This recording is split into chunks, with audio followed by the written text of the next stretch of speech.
Monsieur Libama, vous êtes un leader syndical bien connu des Gabonais. Suite à l'adresse du syndicat de l'éducation nationale, Sénat, à la communauté éducative, dans laquelle il affirme qu'il ne peut y avoir rentrée de classe sans certains préalables, et aussi suite à l'appel d'une grande assemblée générale décisionnelle de la CONACYSED le lundi 27 septembre 2021 à Libreville. Monsieur Libama, la rentrée scolaire sera-t-elle vraiment effective le 27 septembre 2021? Dites-nous la vérité. Merci. J'attendais un peu cette question pour éclaircir les enseignantes et les enseignants. Parce que je reçois énormément d'appels, des messages des collègues qui demandent est-ce qu'il y aura effectivement rentrée ce lundi 27 septembre 2021. Il n'y aura pas rentrée scolaire le lundi 27 septembre 2021. Pour des raisons d'abord de bon sens. Les fonctionnaires vont recevoir leurs allocations de rentrée scolaire ce 25. Et les fonctionnaires, vous le savez, on touche l'argent le 25, le 26 et le 27. Et cette prime de rentrée scolaire s'élève à 62 500 francs. Alors, si on donne la prime le 25, c'est pour permettre aux parents de payer les fournitures. Donc, la semaine qui suit le 25, c'est une semaine qui est consacrée à l'achat des fournitures scolaires. Vous m'avez parlé des conditions que pose le syndicat des enseignants de l'éducation nationale, Sénat, dont le camarade Fridolin Vemessa est le secrétaire général.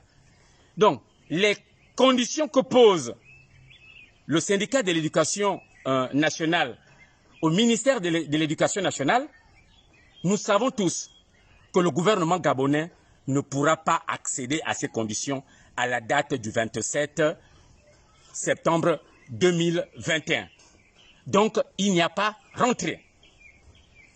D'autre part, la Convention nationale des syndicats du secteur éducatif, qui est la plus grosse machine syndicale dans ce secteur-là, fait appel aux enseignants et aux enseignantes à une grande assemblée générale le 27 septembre 2021 au stade de basket d'Awenje.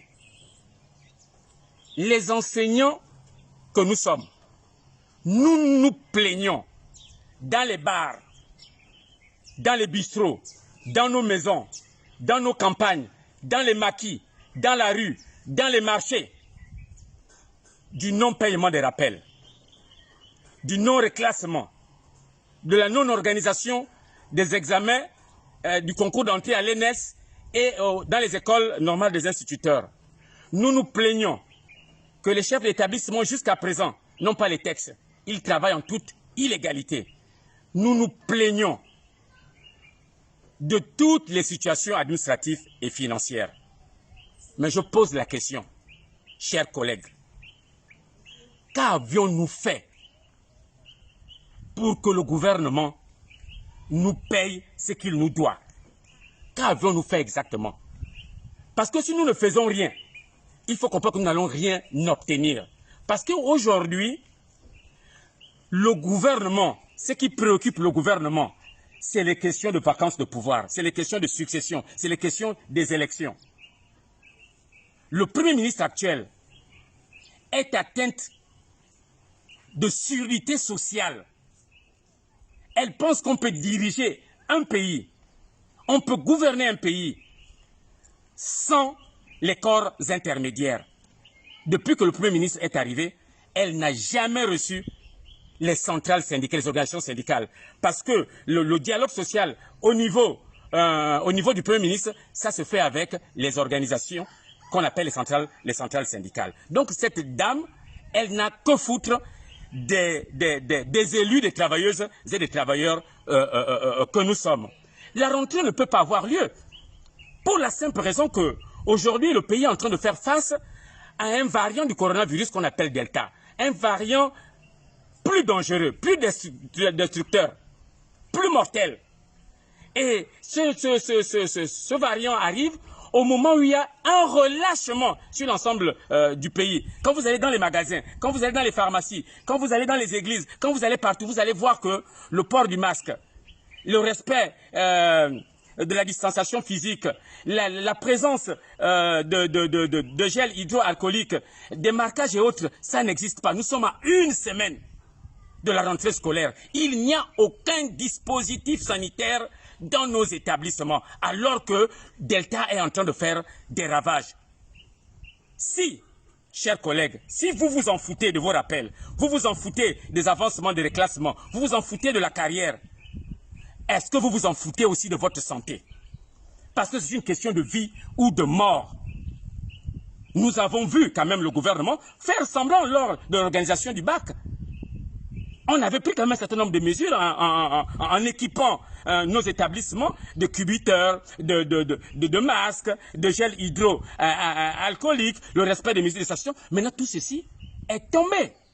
Donc, toutes ces questions-là appellent une décision. Et la décision sera prise ce lundi 27 septembre 2021 à 10 h au stade de basket d'Awenche.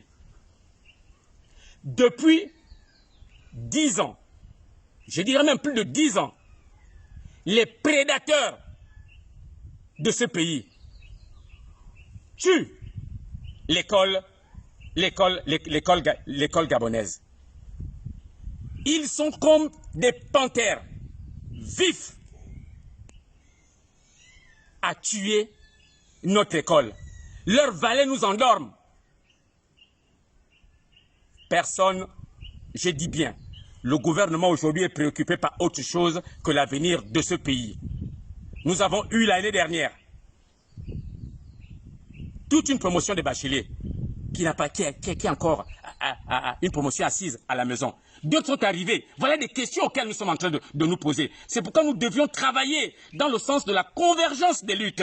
C'est pourquoi je profite de cette tribune pour appeler la CONACYCED et le SNEC qui font partie de notre système éducatif, de ce continuum qui part du pré-primaire jusqu'au secondaire. Chers collègues, ça fait plus de 30 ans que je suis dans l'action syndicale. Il y a un paradoxe que je ne comprends pas. Aujourd'hui, nous avons des problèmes plus que jamais. Mais nous sommes faibles.